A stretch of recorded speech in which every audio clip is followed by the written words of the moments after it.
आज के अध्ययन के लिए प्रेरितों के काम से मैं तैयारी कर रहा था। लेकिन मेरे प्रियो मन में कई बार ऐसा आ रहा था कि जो सिचुएशन हमारे आजू-बाजू जो चल रही है, हमारे चारों ओर जो चल रही है, जिस प्रकार से हमारे प्रिय लोग गुज़र रहे हैं, उन सबको इग्नोर करते हुए मैं कैसे या मुझे ऐसा लगा कि थोड़ा मैं चेंज करूँ आज के अध्ययन को। और जैसे कि आज मदर्स डे भी है, तो उसके लिए भी वचन ले सकता था मैं। लेकिन फिर भी मैं चाहा कि ये मेरे लिए भी ज़रूरी है, क्योंकि मैं भी आज नहीं तो कल किसी न किसी उस सिचुएशन से गुज़रूँगा, जिस सिचुएशन से हम बाकी लोग हम गुज़र रहे हैं। तो मैं आज का मैसेज जो जो अध्ययन या जो संदेश है, वो इसके लिए बहुत ही ज़्यादा अनुभव की ज़रूरत है। लेकिन फिर भी मैं कोशिश करूँगा कि ये जो वचन जो है हम सभी के लिए लाभदायक हो और हम सभी परमेश्वर के बारे में सीखें। जैसा कि मैंने टाइटल दिया कि परमेश्वर जानता है कि हम क्या सह रहे हैं या हम किस परिस्थिति से होकर गुज़र रहे हैं। एक बहन थी, क्लाउडिया उसका नाम था। विश्वास में नहीं थी और उसकी शादी भी हुए शायद 1 साल हुआ था, नए-नए शादी में। 1 साल के शादी के बाद तुरंत बाद ही उसके पति की मौत हो गई और ये सच्ची घटना है मेरे पे। उसकी मौत हो गई और उस वो जो बहन थी क्लाउडिया, वो भी काफ़ी बीमार हो गई, बहुत ही ज़्यादा बीमार, और ये बीमारी उसकी जो कमज़ोरी थी कई समय तक चलती रही। तो उसकी ये आशा थी कि कलीसिया के जो लोग रहेंगे, ख़ास करके कलीसिया के जो लोग रहेंगे, वो उसे इस जो जो स्थिति जो उसके जीवन में होकर जो गुज़र रही है, उसके लिए कुछ ना कुछ रास्ता दिखाएँगे या कुछ ऐसी बातें कहेंगे जो उसको शांति दे, जो उसके मन को थोड़ा कम्फ़र्ट दे, है ना? सांत्वना दे। तो एक कलीसिया का अगुआ जाता है उसके पास और उसको ये कहता है कि आपको ये ध्यान देने की ज़रूरत है कि परमेश्वर आपको क्या सिखाना चाहता है। उसको याद दिलाता है कि क्या आपने परमेश्वर को शोकित किया है? क्या आप परमेश्वर की इच्छा से दूर चले गए हो? क्योंकि ये जो बातें वो यूँ ही नहीं होती, इसका कुछ कारण है ना? तो परमेश्वर ऐसी जो परिस्थितियों से हमें क्या है, चेतावनी देता है। कुछ दिनों के बाद एक विधवा औरत थी जिसने ये निर्णय लिया था कि वो जो मुसीबतों से होकर जो लोग जा रहे हैं, उनके बीच में मैं जाकर उनके लिए मैं फूल लेके जाऊँगी, उनके लिए मैं भजन पढ़ूँगी, गीत गाऊँगी, है ना? उनके साथ मैं उनको खुश करने की कोशिश करूँगी। लेकिन जब भी वो पूछती थी कि बहन ने मुझे बताइए कि मैं क्यों, मेरे साथ ऐसा हुआ? मैं क्यों बीमार हूँ? क्यों मेरे पति क्यों डेथ हो गई उनकी, ऐसा क्यों हुआ मेरे साथ? तो वो बहन जो है वो हमेशा टॉपिक चेंज कर देती थी। उससे कहती थी बस आप खुश रहने की कोशिश करें, आप खुश रहने की कोशिश करें। कलीसिया के पास्टर एक बार जाते हैं और उनको ये महसूस कराने की कोशिश करते हैं कि बहन, आपको जो है परमेश्वर ने एक खास कार्य के लिए चुना है। आपको परमेश्वर ने यीशु मसीह के लिए दुःख उठाने के लिए चुना है। और जब आप उसके लिए दुःख उठाएँगे, परेशानी से होकर गुज़रेंगे, तो परमेश्वर आपको जो है उसका प्रतिफल देगा, इनाम देगा आपको, जैसे कि उसने अय्यूब के साथ किया था। तो मेरे प्रियो, ये सारी बातें जो है उस सिचुएशन के लिए, मेरे ख़्याल से उस क्लाउडिया जो बहन थी, उसके लिए मेरे ख़्याल से उसे ये सुनने की आवश्यकता नहीं थी। और ये सब सुन के उसका तो और दिल बैठ गया। उल्टा वो कहने लगी और या फिर उसने निर्णय लिया कि मैं ऐसे परमेश्वर के पर विश्वास क्यों करूँ, जो मुझे कुछ सिखाने के लिए ऐसे कार्य का इस्तेमाल करते हैं। उसे अ, पूर ये सब सुन के बहुत बुरा भी लगा और उसने प्रश्न उठाए कि मैं ही क्यों? इतने सारे करोड़ों लोग हैं, तो परमेश्वर ने मुझे ही क्यों चुना? और भी तो लोग हैं। मेरे प्रियो ये बहुत ही साफ है कि हम हर एक व्यक्ति जो है, किसी न किसी अपने-अपने तरीके से जो है हम संघर्ष करते हैं, हम परेशानी से होकर गुज़रते हैं, हम हर एक दुखों का अनुभव करते हैं। लेकिन जब कोई संघर्ष से होकर गुज़रता है, जब कोई किसी परेशानी में होकर गुज़रता है, तो बड़ा मुश्किल हो जाता है कि हम उससे कैसे बात करें? हम हम कौन किस शब्दों का इस्तेमाल करें? कौन से अच्छे शब्दों का इस्तेमाल करें जिससे वे खुश हो, जिससे वे समझे उस बात को? मुझे याद है कि जब मैं सुशांत भाई के भाई के बारे में सुना और फिर उसी रात को लक्ष्मी और मैं सुशांत भैया के घर गए। आप यकीन नहीं करेंगे, मुझे समझ नहीं आ रहा था कि मैं क्या बोलूँ सुशांत भैया को, क्योंकि उनके साथ जो हुआ वो बहुत ही दुखद घटना थी। मैं सचमुच वो मैं सोच रहा था दिमाग में मैं क कौन से शब्दों का इस्तेमाल करूँ? कौन से सेंटेंस का इस्तेमाल करूँ? कौन सा प्रभु का वचन लूँ, जिसे मैं बोल के उन्हें थोड़ा मैं शांति दे सकूँ? बड़ा मुश्किल हो जाता है मेरे को, बहुत ही दिक्कत जाती है कि उस परिस्थिति में हम क्या बोले उस व्यक्ति को? ये जो दुःख जो उनके जीवन में आता है, हमारे जीवन में आता है, उसको हम कैसे एड्रेस करें? हम कैसे उनको शांति दिलाएँ? तो मेरे प्रिय ये जो इसका जो शुरुआत है वो कैसे अ, हुआ था? मैं ये जानना चाहता हूँ कि ये जो दुःख है, ये जो परेशानी है, जो पीड़ा जो जिससे हम होकर गुज़रते हैं, वो कैसे चालू हुआ? अ, उसकी क्या शुरुआत थी? कहाँ से शुरुआत थी, है ना? तो मेरे प्रिय हम देखते हैं, जो कि हम सभी जानते हैं, पहला जो है, ये जो कैसे चालू हुआ? तो ये कैसे चालू हुआ? तो मेरे प्रियो हमें ये नहीं भूलना है कि हम जिस संसार में रहते हैं, वो संसार पाप और मुसीबतों से लिप्त है, चिपका हुआ है ना? और ये बात हम देखते हैं कि उत्पत्ति 3 अध्याय में जब मनुष्य ने पाप और विद्रोह के से पूरे पूरे विश्व को या पूरे सृष्टि को जो है श्रापित किया और वहीं से मानव जाति जो है हर प्रकार की जो परेशानी चाहे भूकंप हो, बाढ़ हो, है ना? आप जो भी विपदा है, जो भी महामारी जैसे अभी हम देखते हैं कोरोना वायरस है, हम उसका सामना करते आ रहे हैं मेरे प्रिय। ये हमारे ही विद्रोह के कारण, हमारे ही पाप के कारण ये जो है चालू हुआ है और ये हम इसी कारण जो है ये जो भूमि है, ये जो पृथ्वी है, वो श्रापित है। आप अब कृपया कोई पढ़ लीजिएगा रोमियो 8 का 22 रोमियोस का 8 का 22 वहाँ पे पौलुस हमें क्या बताता है? कोई भी पढ़ लीजिएगा रोमियो 8 का 22। क्योंकि हम जानते हैं कि सारी सृष्टि अब तक मिलकर कराहती और पीड़ाओं में पड़ी तड़पती है। जी, देखिए पौलुस भी इस बात को बता रहा है कि ये जो पूरी पृथ्वी है, ये हमारे पाप के कारण मेरे प्रिय श्रापित हुई है और जो भी विपदा है, जो भी परेशानी हम देखते हैं, वो हमारे ही पापों के परिणाम स्वरूप है। और ये हमें क्यों जानना है? हमें क्यों जानना है? क्योंकि हम इस श्रापित पृथ्वी को एक स्वर्ग की तरह फंक्शन करते हुए करने की अपेक्षा नहीं कर सकते मित्रों।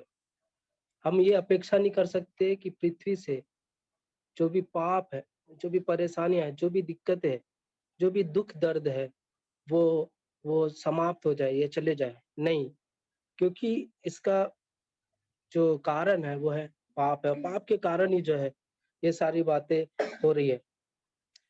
लेकिन जब प्रभु यीशु मसीह वापस आएगा मेरे मेरे प्रियो ये तभी होगा जब वो वापस आएगा और वो नए स्वर्ग और नई पृथ्वी का निर्माण करेगा।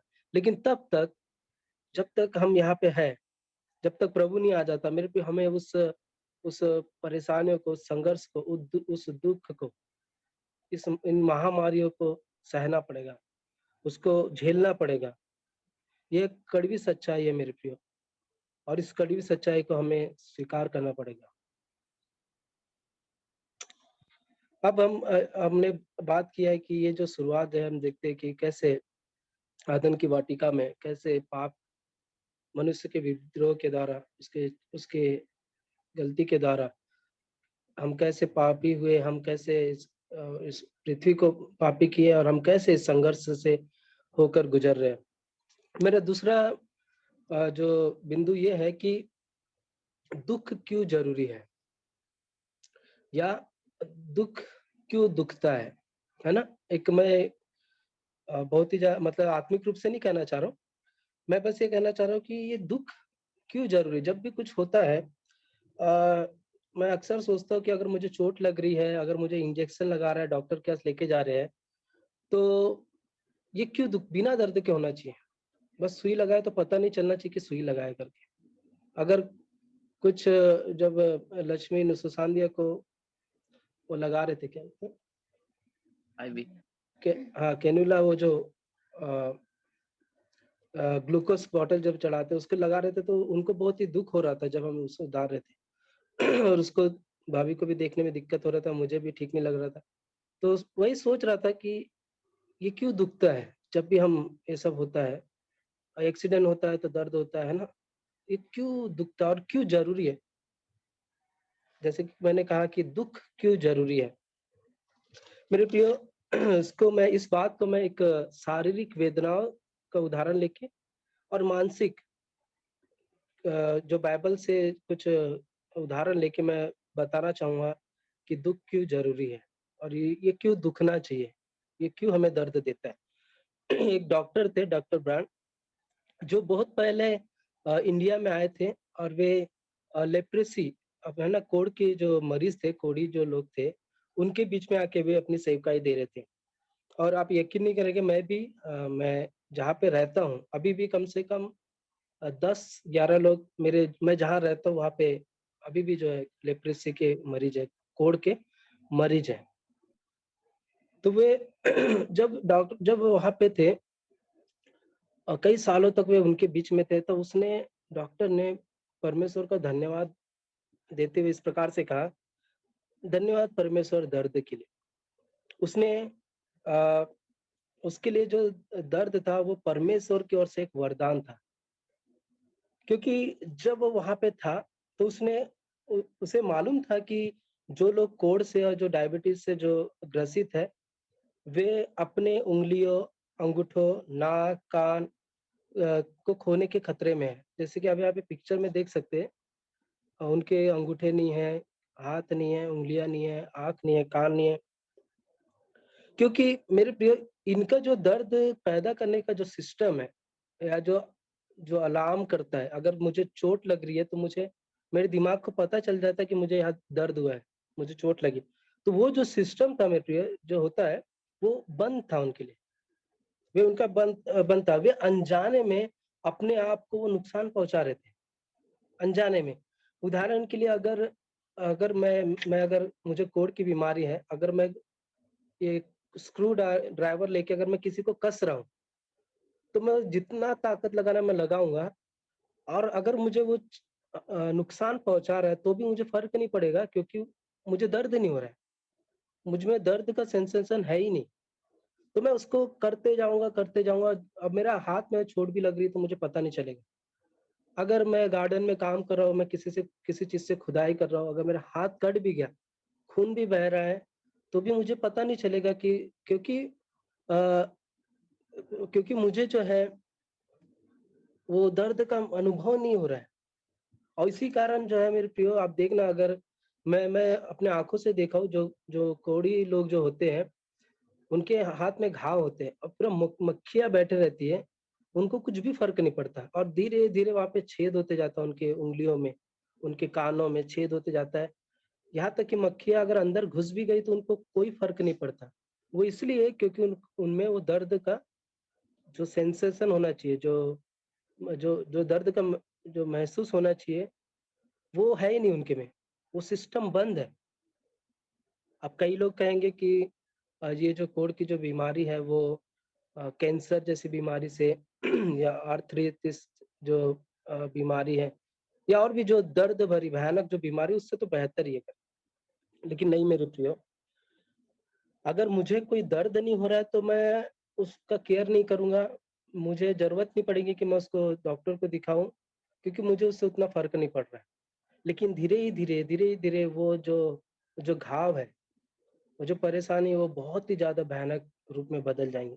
मेरी मृत्यु भी हो सकती है।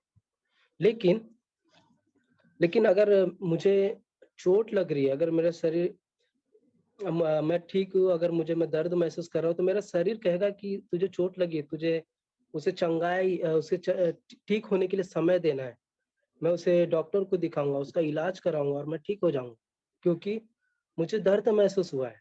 मुझे अब ये समझ है कि मुझे इसे डॉक्टर को दिखाना है, मुझे इसे ठीक करना है। लेकिन ऐसा जो होता है वो कोढ़ी के जो बीमार मरीज़ लोग होते हैं उनके साथ नहीं होता, और वे अपनी उँगलियाँ खो देते हैं, अपने अंगूठे खो देते हैं, अपने नाक खो देते हैं, अपने कान खो देते हैं। उनकी हालत मेरे प्रिय सचमुच बहुत ही बेकार हो जाती है। और जब डॉक्टर ब्रेन ने जब इस बात को देखा, उसने उसको समझ आया कि मानव जीवन में दर्द की क्या अ, महत्वता है, दर्द क्यों ज़रूरी है, हमें वो क्यों दुखना चाहिए।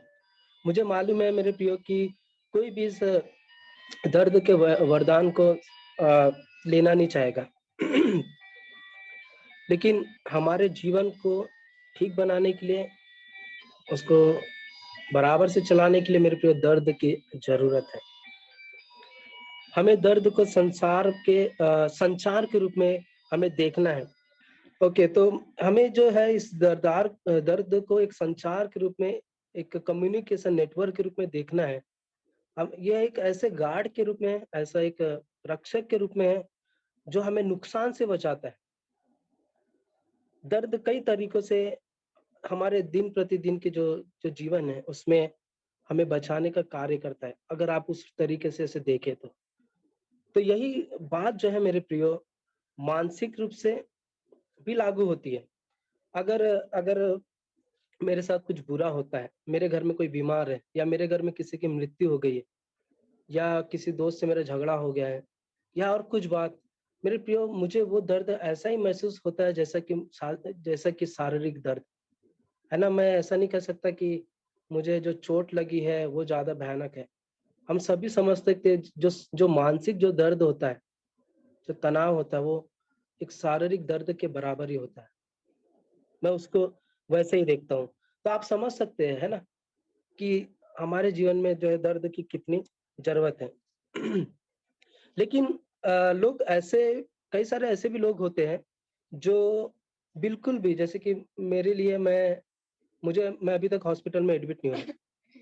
अ, और मैं कभी मेरा कभी एक्सीडेंट नहीं हुआ। एक्सीडेंट मतलब जो बहुत ही बुरी हालत में। तो आप में से कई लोग होंगे जो हॉस्पिटल में एडमिट हुए होंगे, जो जिनका भयानक एक्सीडेंट हुआ है ना? तो कई सारे ऐसे भी लोग हैं जिनको जो ये सब शारीरिक वेदनाओं से होकर नहीं गए होंगे। लेकिन हर एक व्यक्ति, मेरे प्रिय, मैंने जैसे कि कहा कि हर कोई किसी न किसी संघर्ष से गुज़रता है, और जो कि वो उनके लिए एक बहुत ही दर्दनाक होता है। जैसे कि एक टूटा हुआ रिश्ता, है ना? परिवार में टूटे रिश्ते हुए, कोई सदमा हो, किसी बात के लेके वो जो दुःख होता है, उससे हम गुज़रते हैं।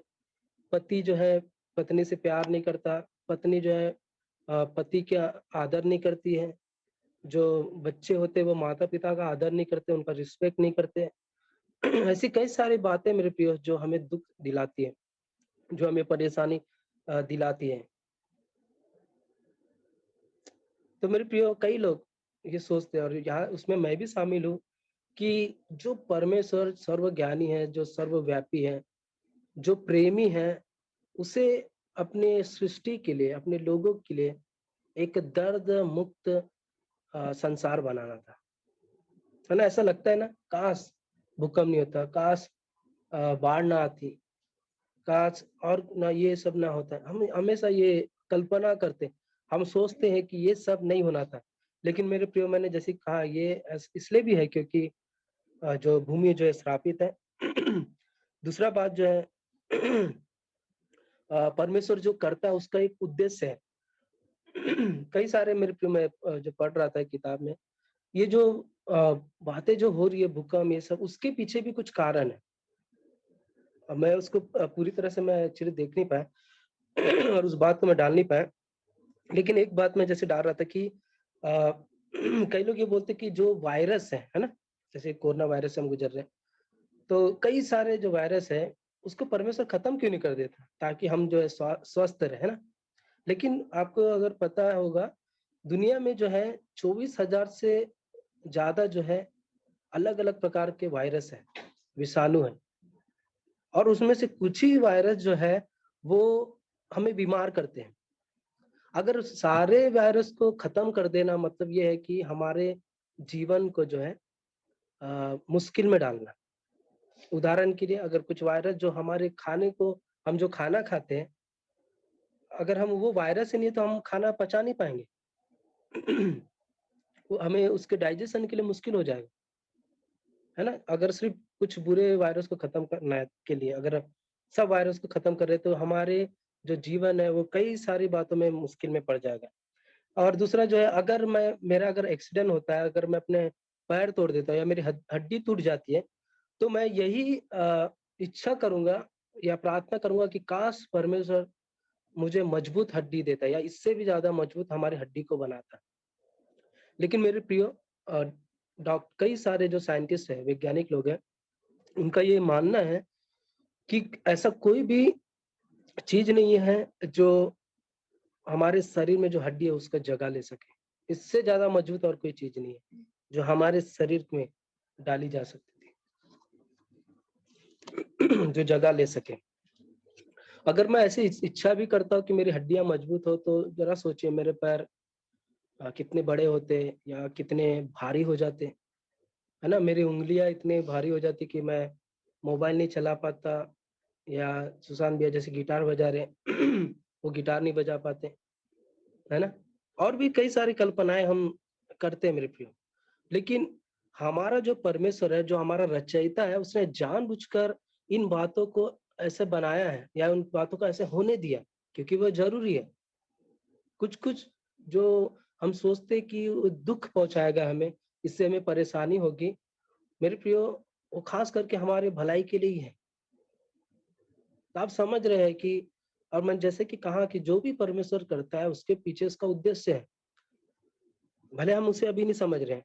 तो मेरे प्रियो अगर मुझे कुछ चोट लग रही है, अगर मुझे कुछ दर्द हो रहा है, परेशानी हो रही है, तो मैं उसका इलाज ढूँढूँगा, है ना?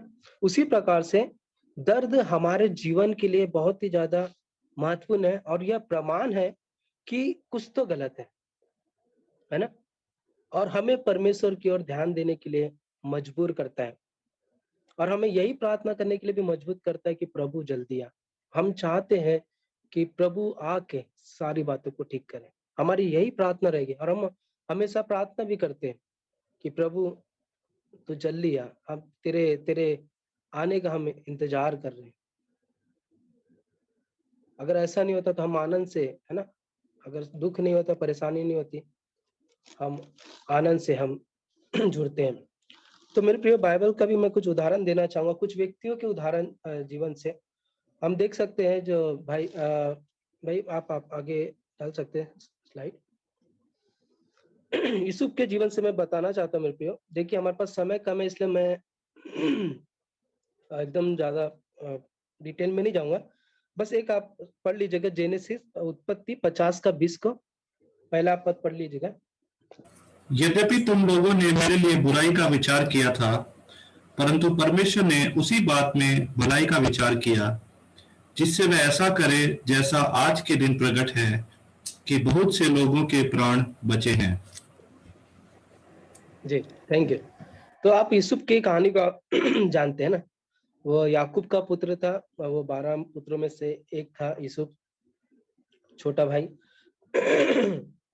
और यूसुफ जो था वो अपने पिता का प्रिय भी था। अगर हम यूसुफ की जो पूरी कहानी को देखें, तो मैं इस प्रकार से डाल सकता हूँ कि जो उसके भाई लोग जो थे, मैं उनकी परेशानी अगर यूसुफ की परेशानियों को गिनाऊँ, तो इस प्रकार से है कि उसके भाई लोग उससे नफ़रत करते थे और उससे जलते थे और इसी कारण उसके भाइयों ने उसे मारा और उसे गड्ढे में डाल दिया। फिर उसके बाद हम देखते हैं कि उसे जो है इस्माइलियों के हाथों में उसको बेच देते हैं और फिर इस्माइली लोग जो है उसे मिस्र में ले जाकर उसे वहां बेच देते हैं। फिर हम देखते हैं कि पोतीफर की वाइफ जो है उस पर रेप का इल्जाम लगाती है, जबकि वो खुद गलत करना चाहती थी, लेकिन जब वो वहां से भागा, परमेश्वर के जो भय उसके जीवन में था, उसके कारण वो वहां से भागा, तो उसने चिल्लाकर जो है उसके नाम उसको फंसा दी, उसको बदनाम कर दी, और उसके कारण से उसे जो है बंदी गृह में जेल में उसको डाल दिया गया था। तो मेरे प्रियो, मैं देख रहा था कि ये सब में अगर आप पढ़िएगा, लिखा है कि वो प्रभावशाली व्यक्ति था, परमेश्वर की ओर से प्रभाववान या भाग्यवान, ऐसा हम कह सकते व्यक्ति था। उसके बारे में लिखा है। और हम देखते हैं कि उसने कुछ गलत नहीं किया था। अगर आप यहाँ देखें, जो अक्सर लोग कहते हैं कि तुमने कुछ ना कुछ बुरा किया होगा, तो इसी कारण ऐसा हुआ है। और हम इसका उदाहरण हम अय्यूब की किताब से भी हम देखते हैं ना, उसने कुछ गलत नहीं किया था। तो इस यहाँ पे हम देखते हैं कि उसने कुछ गलत नहीं किया था, लेकिन ये सारी जो बातें एक के बाद उसके जीवन में होती गई मेरे प्रियो। और इन सारे बातों के बावजूद जो है वचन में लिखा है कि अगर हम 39 अध्याय, उत्पत्ति उसका 39 अध्याय हम पढ़ेंगे, उसका 2 और 21 पद। वालिका यूसुफ अपने मिस्री स्वामी के घर में रहता था और यहोवा उसके संग था, इसलिए वह भाग्यवान पुरुष हो गया, है ना। यहोवा उसके साथ था।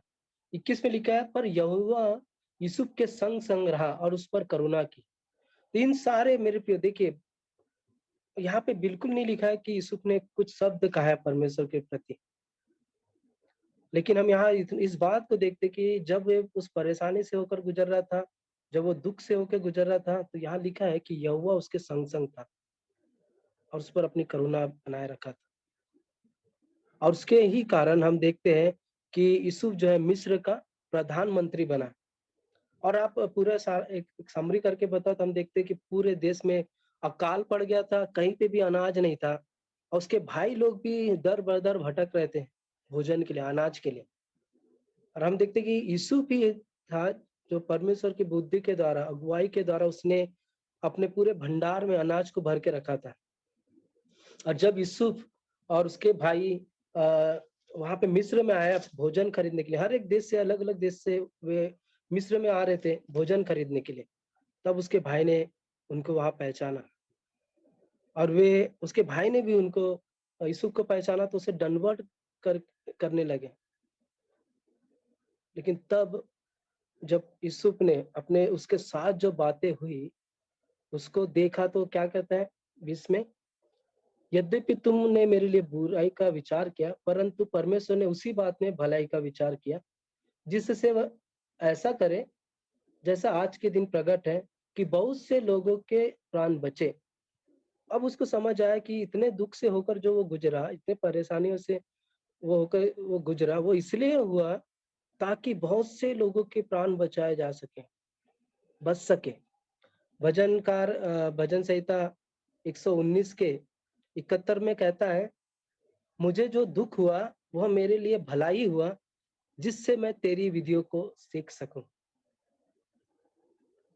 यूसुफ ने जो है उन सारे जो दुख था, जो संघर्ष था, उस बात को परमेश्वर की भलाई के रूप में उसने लिया मेरे प्रियो। उसने परमेश्वर की भलाई के रूप में देखा। उसने कहा कि मेरे साथ जो हुआ वो भला हुआ, अच्छा हुआ। शायद हम भी अभी इस बात को नहीं समझ पा रहे मेरे प्रियो, लेकिन एक दिन आएगा जब हम समझेंगे और परमेश्वर का धन्यवाद देंगे कि हाँ प्रभु, जो हुआ था वो ठीक किया, तूने तूने अच्छा किया करके। वो हम अभी नहीं समझेंगे, जैसे कि यूसुफ समझा कि जितनी भी बुराई उसके जीवन में हुई वह उसकी भलाई के लिए हुई। दूसरा उदाहरण मैं पौलुस के जीवन से देना चाहूंगा। निकालिएगा 2 कुरिन्थियों 12:7 से 9 तक। 2 कुरिन्थियों 12:7 से लेके 9 तक। प्रकाशनों की बहुतायत से फूल न जाऊं, मेरे शरीर में एक कांटा चुभाया गया, अर्थात शैतान का एक दूत, कि मुझे घूंसे मारे ताकि मैं फूल न जाऊं। इसके विषय में मैंने प्रभु से 3 बार विनती की कि मुझसे यह दूर हो जाए, पर उसने मुझसे कहा, मेरा अनुग्रह तेरे लिए बहुत है, क्योंकि मेरी सामर्थ निर्बलता में सिद्ध होती है। इसलिए मैं बड़े आनंद से अपनी निर्बलताओं पर घमंड करूंगा कि मसीह की सामर्थ पर मुझ पर छाया करती रहे। जी। तो मेरे प्रिय, यहाँ पे हम पौलुस के बारे में सभी हम जानते हैं ना, वो एक बहुत ही प्रभावशाली वो परमेश्वर का दास था, सेवक था। उसका हम जानते हैं कि उसके रुमाल से ना लोग चंगे होते थे, और यहाँ लिखा है कि वो स्वर्ग लोक तक उठाया गया था, और उसने ऐसी भाषा सुनी, या फिर मैं कहूँगा स्वर्ग की भाषा उसने सुनी। मतलब उसको ये सारी बातों का अनुभव करने का ये चांस उसको मिला, ये सम्मान उसे मिला। लेकिन मेरे प्रियो, इतना बड़ा प्रभु का दास होने के बावजूद भी ये जो संसार का जो नियम है, जो जो इस संसार में रहने का जो नियम है, वो उस पर भी लागू था कि जिस हम सांसारिक जो शरीर में हम रह रहे हैं, तो हमें दुख उठाना पड़ेगा। और पौलुस भी उसी संघर्ष से होके वो गुजर रहा था। ऐसा नहीं था कि उसने प्रभु के लिए बड़े बड़े महान महान कार्य किए, उसने दुख उठाया है, उसने प्रचार किया तो उसे जो है सारे दुखों से मुक्ति है, ऐसा नहीं है। वहां पे हम देखते हैं कि उसके वह एक कांटे के बारे में आ, वो वहां पे बताता है, और वह कांटा क्या था उसके बारे में यहाँ लिखा नहीं है कि वो किसके बारे में बात कर रहा है। लेकिन वह एक शारीरिक एक संघर्ष से होकर वो गुजर रहा था, एक दुख से होकर वो गुजर रहा था। कई लोग कहते हैं कि उसके आँख आँख का उसको बहुत प्रॉब्लम था, आँख में बहुत ही ज्यादा उसका दर्द था। कई लोग बोलते हैं कि वो मलेरिया से होकर वो गुजर रहा था। कई लोग बोलते थे कि उसको बोलने में प्रॉब्लम थी, दिक्कत होती थी। कई लोग बोलते थे कि उसे बहुत ही ज्यादा गंभीर सर दर्द होता था, और जिसके कारण से वो दुखी था, और उसके जीवन में उसके उसके सेवा में ये जो दुख था वो शायद रुकावट डाल रही होगी। शायद वो चाहता होगा कि ये दुख ना रहे, तो वो और भी ज्यादा अच्छे तरीके से वो प्रभु की सेवकाई करे। और इसके कारण उसने शायद प्रश्न भी उठाया होगा परमेश्वर के ऊपर, क्योंकि वो मनुष्य है। और यहाँ लिखा है कि उसने 3 बार ये प्रार्थना करी कि ये कांटा उससे दूर किया जाए, हटा दिया जाए। वो चाहता था कि वो इस दुख से मुक्ति पाए। वो चाहता था कि वो संघर्ष से, जो संघर्ष से होकर वो गुजर रहा है, वो ना रहे। अब मेरे प्रिय, देखते कि तीनों बार जो है उसकी प्रार्थना को उत्तर नहीं मिला, और इसलिए उसे बाद में उसे समझ आया कि ऐसा उसके साथ क्यों हुआ। वो समझ गया कि उसकी जो कमजोरी है या जो दुख है वो उसके भलाई के लिए हुए। 90 में क्या कहता है, पर उसने मुझसे कहा मेरा अनुग्रह तेरे लिए बहुत है, क्योंकि मेरी सामर्थ्य निर्बलता में सिद्ध होती है। इसलिए मैं बड़े आनंद से अपनी निर्बलताओं पर घमंड करूंगा कि मसीह की सामर्थ मुझ पर छाया करती रहे। उसकी जो भी कमजोरी थी मेरे प्रियो, वो इसीलिए थी कि उसको वो फूलने ना दे, उसको वो घमंड करने ना दे, उसको ये महसूस करने ना दे कि मैं बाकी चेलों से ज्यादा बढ़कर हूँ, और प्रभु ने मुझे चुना है। मैंने इतने लोगों को प्रभु का वचन बताया, मेरे द्वारा इतने लोग अ, विश्वास में आया है। अब मैं स्वर्ग में ही एक हूँ जो मैं स्वर्ग में उठाया गया था, स्वर्ग लोक में उठाया गया था। ये सब परेशानियां इसलिए हुई ताकि वो नम्र बने रहे, ताकि वो परमेश्वर के ऊपर निर्भर करे, ना कि खुद के ऊपर। ये सारे वो लिखा ना, वो अपने वो निर्भरताओं के लिए, अपने दुखों के लिए वो परमेश्वर के ऊपर निर्भर था, ताकि वह परमेश्वर के अनुग्रह को, यीशु मसीह के अनुग्रह को अपने जीवन में महसूस कर सके। यहाँ तक कि पौलुस भी मेरे प्रियो, वह इस दुख से होकर गुजरा। ये जो संसार का जो नियम है वो उससे होकर गुजरा। मेरे प्रियो, ये आखिरी प्रश्न में रख के, आखिरी बात में रख के समाप्त करूंगा। ये जो दुख है मेरे प्रियो, जो भी जो पृथ्वी जो श्रापित है, और उसके कारण से जो भी परेशानियां दिक्कत होके आ रही है, और उसका प्रभाव हमें एक तरफ से या दूसरी तरफ से हमको पड़ता ही है। अगर महामारी आ रही है तो हम उससे प्रभावित है, भूकंप आ रहा है तो हम उससे प्रभावित है, अगर मैं बीमार हो रहा हूँ तो मैं प्रभावित हूँ। तो ये सारे जो दुख परेशानियां जो है, मेरा आखिरी प्रश्न में मैं आना चाहता हूँ, क्या परमेश्वर उस दुख को, उस परेशानियों को समझता है? क्या परमेश्वर जानता है या समझता है कि हम किस परेशानी से होकर गुजर रहे हैं? क्या परमेश्वर अनुभव करता है? मैं आंसर एक ही तरह के देना चाहूँगा, वो है हाँ, बिल्कुल वो जानता है। और इस बात को हम अ, पंकज भाई हम उसमें बाद में आएँगे, दूसरे पॉइंट से वो। तो हम पहले पॉइंट को देखें, क्या परमेश्वर जो है हमारे दुःख को समझता है? मेरे प्रियो, किसी ने कहा है कि जो प्रचारक जो होते हैं वो हमेशा परमेश्वर को डिफेंड करते हैं। मतलब अगर कोई दुःख आ गया तो मैं जाके किसी परिवार में प्रचार कर रहा हूँ कि देखो ऐसी-ऐसी बात है, परमेश्वर जो है जानबूझ के आपको दुःख पहुँचाने के लिए करता है। तो किसी ने कहा है कि जो प्रचारक होते हैं, वो परमेश्वर को डिफेंड करते हैं, परमेश्वर का बचाव करते-करते। प्रश्न उठता है मेरे प्रियो कि क्या हम जो महसूस कर रहे हैं, वो परमेश्वर महसूस कर रहा है क्या? क्या परमेश्वर हमारे दुःख को समझता है क्या? सच्चाई यही है कि हाँ, वो समझता है। और इसीलिए परमेश्वर खुद जो है मानव बनकर वह इस संसार में जन्म लिया। उसने दुःख को देखा, उसने और महसूस भी किया और इस संसार में रहना कैसा होता है, उसको वह जाना। और वह जब वो आया, जैसा कि लोगों ने पुराने नियम के हिसाब से जैसे तुम बोओगे वैसे तुम काटोगे।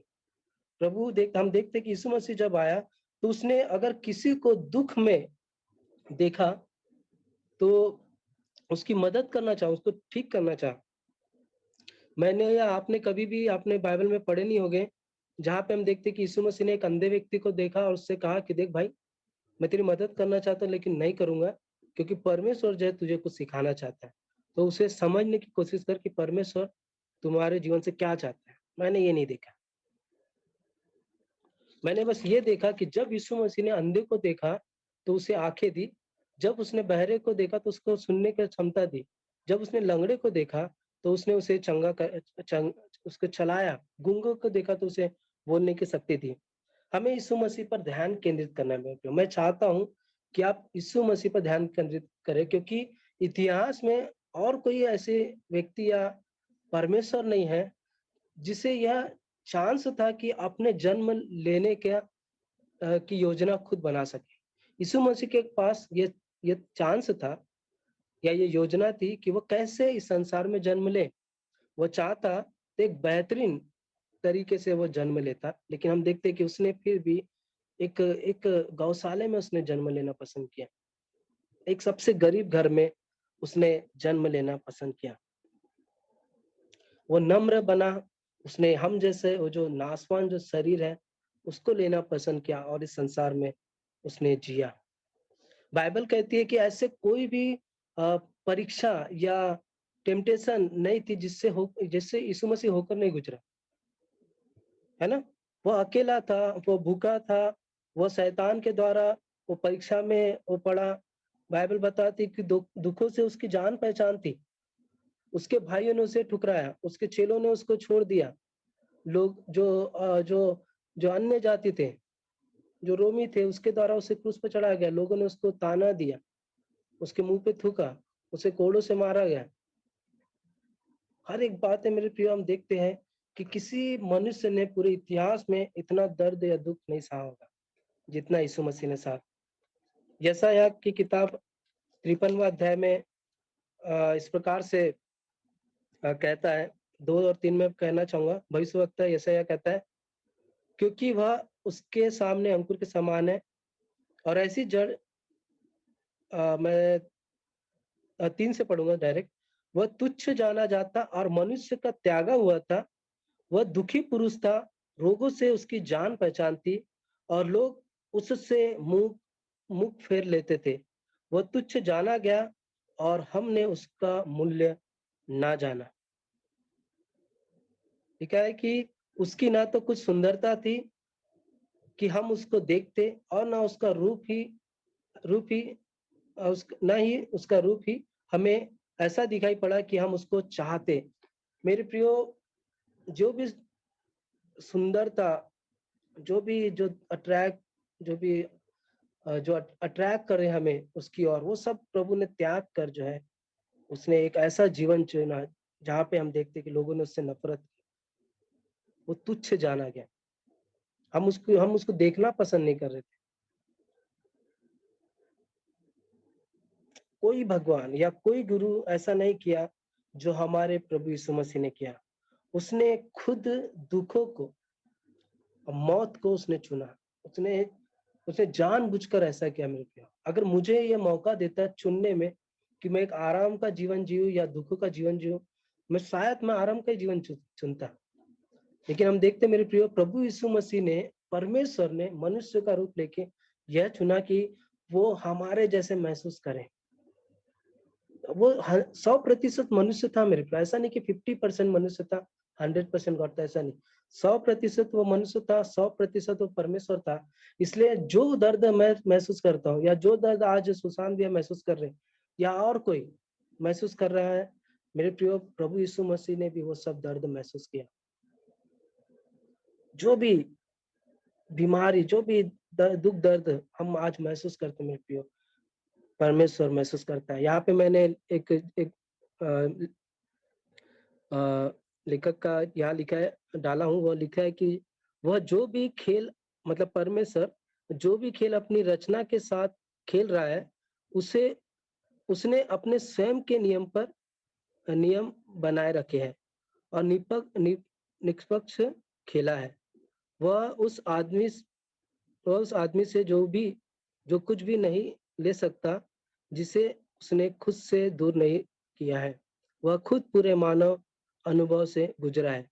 अर्थात परमेश्वर ने जो नियम, जो कानून मनुष्य के लिए बनाया मेरे प्रिय, अपने आप को उस नियम या कायदे से उसने दूर नहीं किया। उसने हर एक नियम, कायदे, कानून को अपने ऊपर लागू किया। जब वो इस संसार में आया, यीशु मसीह जब इस संसार में आया, तो ऐसा नहीं था कि उसको खांसी नहीं होगी कभी, ऐसा नहीं था कि उसको बुखार नहीं होगा, ऐसा नहीं कि उसको भूख नहीं लगेगी। नहीं, हम जो महसूस करते वो हर एक बातें प्रभु यीशु मसीह ने सहा। तो मेरे प्रियो, कितना जो दर्द दुख है प्रभु मेरे प्रियो उसने सहा। और जैसे मैंने कहा कि वो पूरी तरह से मनुष्य था। जब उसे मालूम था कि उसकी मृत्यु होने वाली, कितनी भयानक मृत्यु होने वाली है, वो हम जैसे कि हम प्रार्थना करते हैं ना, प्रभु मैं हॉस्पिटल जा रहा हूँ, कोई बुरी बात ना होने दे, हम प्रार्थना करते हैं। उसी प्रकार से यीशु मसीह ने, जब वो मृत्यु के करीब था, उसने अपने परमेश्वर, अपने पिता से 3 बार प्रार्थना की कि प्रभु अगर हो सके तो ये कटोरा मुझसे दूर हो जाए। मेरे प्रियो, देखिए आप उस अनुभव को, उस भावनाओं को, जिसको लेकर प्रभु यीशु मसीह परमेश्वर से प्रार्थना कर रहा है। वो कह रहा है कि अगर हो सके तो। उसमें वही भावनाएं थी, वही डर था जो हम हमारे साथ होता है मेरे प्रियो। तो हमारे प्रश्न का उत्तर, क्या परमेश्वर हमारे दुखों को समझता है? क्या परमेश्वर जानता है कि हम किस परिस्थिति से होकर गुजर रहे हैं? उसका उत्तर यही है मेरे प्रियो, हाँ। हम उस उत्तर को यीशु मसीह को की तरफ देख के हम जान सकते हैं। अगर ये प्रश्न उठा है, सीधा यीशु मसीह की ओर देखें मेरे प्रियो, और कोई तरीका नहीं है। परमेश्वर ने हमें बस ऐसे छोड़ नहीं दिया, बल्कि वो खुद इस बात का अनुभव करता है मेरे प्रियो, इस बात का अनुभव करता है। और हम देखते हैं मेरे प्रियो, एक नई आशा उसने दे के गया। जिस प्रकार से उसने दुख, परेशानी को झेल कर उस मृत्यु को पाया, लेकिन हम देखते कि 3 दिन के बाद वो जी उठा, और जी उठने के द्वारा प्रियो उसने हमें एक नई आशा दी है। उसने हमें एक नई आशा दी है, और वो ये है कि हम भी एक दिन प्रभु यीशु मसीह की तरह इस संसार को, पापमय संसार को छोड़कर, इस दुख से भरे संसार को छोड़कर हम यीशु मसीह की तरह हम उस स्वर्ग में रहेंगे। हम उसके साथ रहेंगे जहाँ पे कोई दुख नहीं होगा, कोई परेशानी नहीं होगी, कोई रोना नहीं होगा। हम किसी को नहीं खोएंगे, वो हमारे साथ रहेगा। प्रभु यीशु मसीह ने हमें नई आशा दिखाई गई है कि हम एक दिन हम उस परमेश्वर के साथ रहेंगे, हम उस प्रभु यीशु मसीह के साथ रहेंगे, और हमारे जो दुख से जो भरे जो दिन है वो बीत जाएंगे। हम हर पल यीशु मसीह के संग आनंद मनाएंगे मेरे प्रियो, हर पल, हर क्षण। मैं अपने आप को इसी विचार से मैं समाप्त करना चाहूंगा मेरे प्रियो, कि आप ये ना सोचे कि हम जिस परिस्थिति से होकर गुजर रहे हो परमेश्वर नहीं जानता, या परमेश्वर नहीं समझता है कि मुझे कितना दुख हुआ। परमेश्वर जानता है, परमेश्वर समझता है, और एक दिन परमेश्वर हमें इस संसार से मुक्त कराएगा। एक दिन परमेश्वर हमें इन दुखों से मुक्त कराएगा, हम उसके साथ रहेंगे। तो हमें अपना बस विश्वास जो है अपने प्रभु यीशु मसीह के ऊपर रखना है, जो खुद मुर्दों में से जी उठा है, जो हमें भी मुर्दों में से जिलाएगा, हमें भी अपने पास रखेगा। आइए मेरे प्रियो, कुछ समय हम प्रभु के ऊपर रिफ्लेक्ट करें, और मैं भाई सुशांत को समय दूंगा। गीत मैं धन्यवाद विकी। और भाई विकी ने मुझे कहा कि आप भैया थोड़ी देर के लिए शेयर कीजिए कि कैसे परमेश्वर ने आपको सहायता किया इस बीच में। और मेरे भाई के बारे में, खैर मैं बहुत ज़्यादा मेरे भाई के बारे में अभी नहीं बताना चाहता हूँ, लेकिन मेरा जो भाई था वो 33 साल का था और प्रभु में था, प्रभु को जानता था, प्रभु को विश्वास करता था, और वो प्रभु में चला गया। जाने का दुख तो बहुत ज़्यादा है, मैं कह नहीं सकता, और हमारे फैमिली के लिए पहला है, और हमने कभी सोचा नहीं था कि हम इस तरह से मेरे भाई को हम खोएंगे। लेकिन जो भाई विकी ने जो एंड किया, जो मैसेज एंड किया, वैसे हम दोनों ने बातें नहीं की थी कि वो क्या एंड करेंगे, मैं क्या शुरू करूंगा, लेकिन जो उन्होंने एंड किया वो थी कि एक नई आशा के बारे में। और मैं चाहता हूं कि अब हम बहुत जल्दी 2-3 आयतें देखें जो कि एक प्रथम थेसलोनियंस में है, 1 थेसलोनियंस 4:13, अगर कोई क्विकली पढ़े। पहला थेसलोनिकिया 4:13। भाइयों, हम नहीं चाहते कि तुम किनके विषय में सो जाते में जो सोते हैं अज्ञानी रहो। ऐसा ना हो कि तुम दूसरों के समान शोक करो जिन्हें आशा नहीं। ऐसा नहीं कि हम शोक नहीं करेंगे, क्योंकि हम भी मनुष्य हैं। जैसे भाई ने कहा कि दुख तो होता है, ब्लड रिलेशन है, भाई है, किसी का बेटा है, लेकिन प्रभु का वचन हमें कहता है कि हम ऐसा नहीं शोक करें कि जिन्हें आशा नहीं है, लेकिन हमें वो आशा है। वो हमारे लिए बहुत अच्छी बात है, बहुत ही आशीष भरी बात है। हम अपने आप को धन्य मानते हैं कि प्रभु ने हमें वो आशा दी है। आपको पता है रोमिया 8:24 में क्या लिखा है? कोई पढ़े रोमिया 8:24। इस आशा के द्वारा हमारा उद्धार हुआ है। इसी आशा के द्वारा हमारा उद्धार हुआ है। परंतु बस उसी आशा के द्वारा हमारा उद्धार हुआ। तो हमने देखा कि हमें शोक नहीं करना है, प्रभु हमें वही समझा रहे हैं। हमें दुख हो रहा है, लेकिन हमें एक उसके साथ साथ एक उम्मीद है, एक आशा है। और 8:24 कहता है कि हम उसी आशा के द्वारा हमें उद्धार मिला है। आपको पता है परमेश्वर प्रेम है कहते हैं हम लोग, लेकिन प्रभु के वचन में लिखा है रोमिया उसके 15:13 में, मतलब उसे आगे अगर जाते हैं 15:13 में, 15:13 में लिखा है परमेश्वर जो आशा का दाता है, ऐसा लिखा है हिंदी में, लेकिन इंग्लिश में लिखा है he is the God of hope. Right.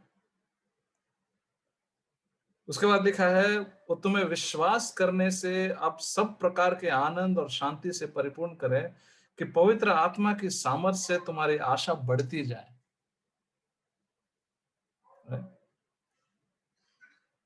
और रोमिया 5:5 में लिखा है, रोमिया में ही मैं आपको बताना चाहता हूँ। रोमिया 5:5 में लिखा है और आशा से लज्जा नहीं होती है। एक्चुअली इंग्लिश में लिखा है कि होप डज नॉट डिसअपॉइंट। तो मेरे प्रियो, ये बहुत ही अनोखा आशा है जो हमारे जीवन में हमें सहायता करती है। यही डिफरेंस है जो हम परमेश्वर को जानते हैं, जो लोग परमेश्वर को नहीं जानते हैं। ऐसा नहीं कि हम नहीं मरेंगे, ऐसा नहीं कि हमें दुख नहीं होगा, तकलीफ नहीं होगी। ये तो हमारे लिए पहला था। आप में से कईयों के परिवारों में ऐसी चीजें हुई होगी शायद, लेकिन ऐसा नहीं, हम जगत में आते हैं तो ऐसा तो होता ही है, कोई ना कोई तो जाता है।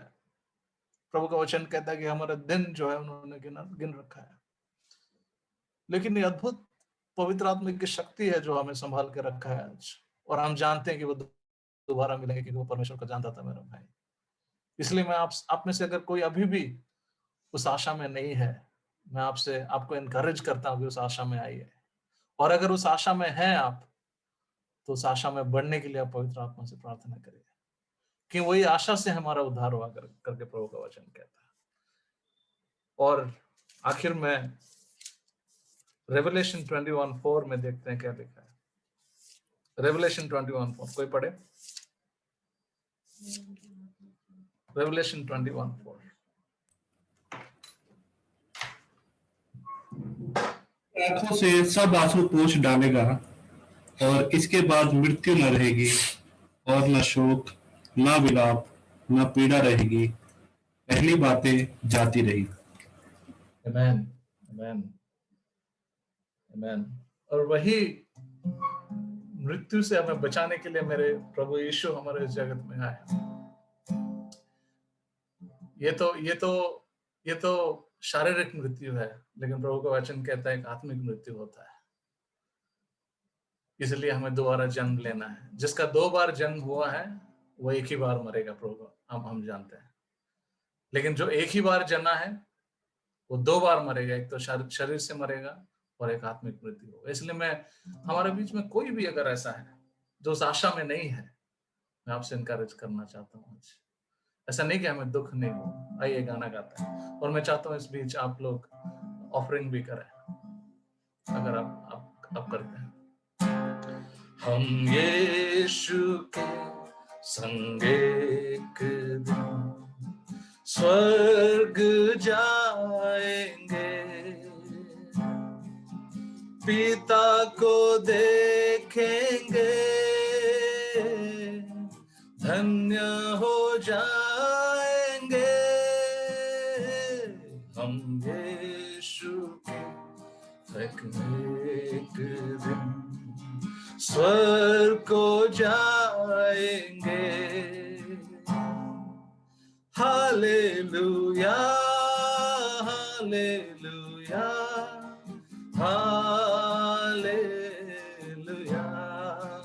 Hallelujah, hallelujah, hallelujah, hallelujah. दुख से भरे ये दिन बीत जाएंगे,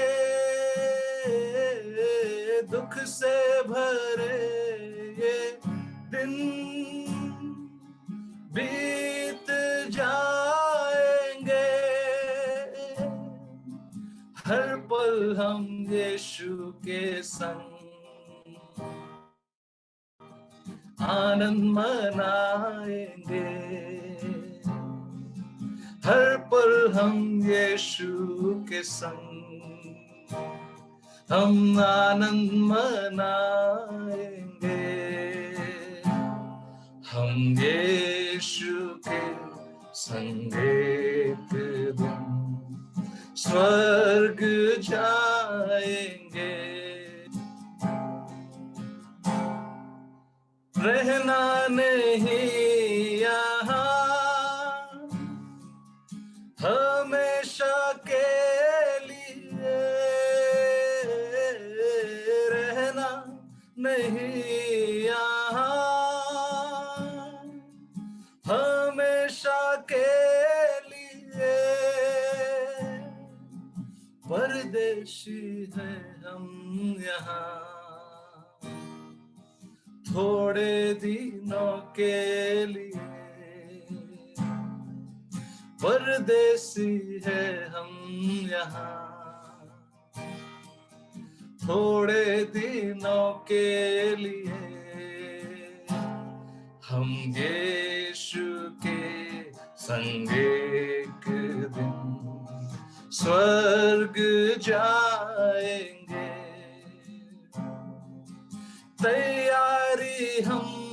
करे,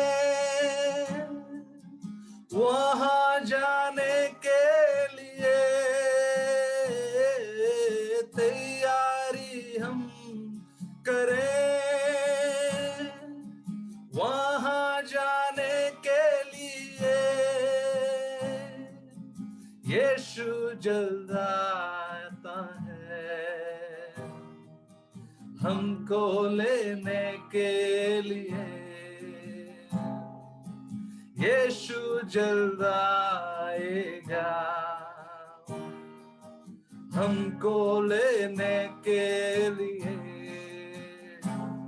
हम यीशु के संग एक दिन स्वर्ग जाएंगे, पिता को देखेंगे, धन्य हो जाएंगे। हम यीशु के संग एक दिन स्वर्ग जाएंगे। Hallelujah, hallelujah, hallelujah, hallelujah, hallelujah.